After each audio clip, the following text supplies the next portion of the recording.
ఒక చిన్న ప్రశాంతమైన గ్రామంలో రంగమ్మ మరియు మంగమ్మ అనే ఇద్దరు మహిళలు ఉండేవారు. వాళ్ళు సరదాగా గొడవపడటం ఊర్లో చాలా ప్రసిద్ధి. ప్రతి ఉదయం వారు ఊరు బావి దగ్గర నీళ్లు తీయడానికి కలుసుకునేవారు. వాళ్ళు కలిసిన వెంటనే రంగమ్మ మంగమ్మను ఆట పట్టించింది. ఎందుకింత తొందరగా వచ్చావు? సూర్యుణ్ణి లేపడానికా? సూర్యుడు నీ ముఖాన్ని చూస్తే మళ్ళీ నిద్రపోతాడు.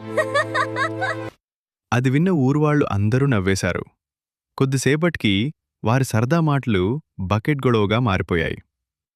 అది బకెట్టా లేక పరవా? నా బకెట్ పెద్దదైనా పనిచేస్తుంది. నీది చిన్నదే కానీ శబ్దం ఎక్కువ. రంగమ్మ చేతిలో ఉన్న బకెట్ జారి బావిలో పడిపోయింది. మంగమ్మ గట్టిగా నవ్వింది.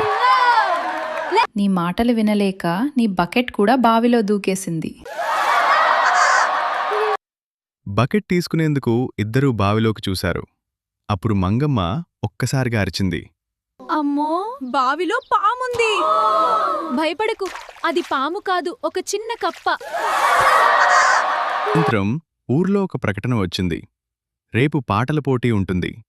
రంగమ్మ మంగమ్మ ఇద్దరూ వెంటనే పోటీలో పాల్గొనాలని నిర్ణయించుకున్నారు.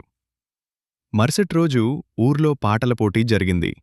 రంగమ్మ స్టేజ్ మీద పాట మొదలుపెట్టింది.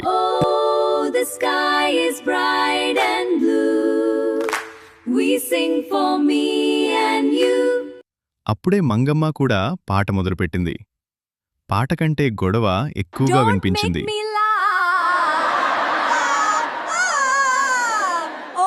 ఊరువాళ్లు నవ్వుతూ ఆగలేకపోయారు.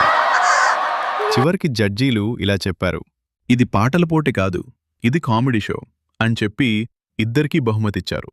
ఆ రోజునుంచి ఊర్లో ఒక మాట ప్రసిద్ధైంది: రంగమ్మ మంగమ్మ గొడవ మొదలైతే ఊరు వాళ్ళకి free entertainment. Thank you for watching. Subscribe for more videos.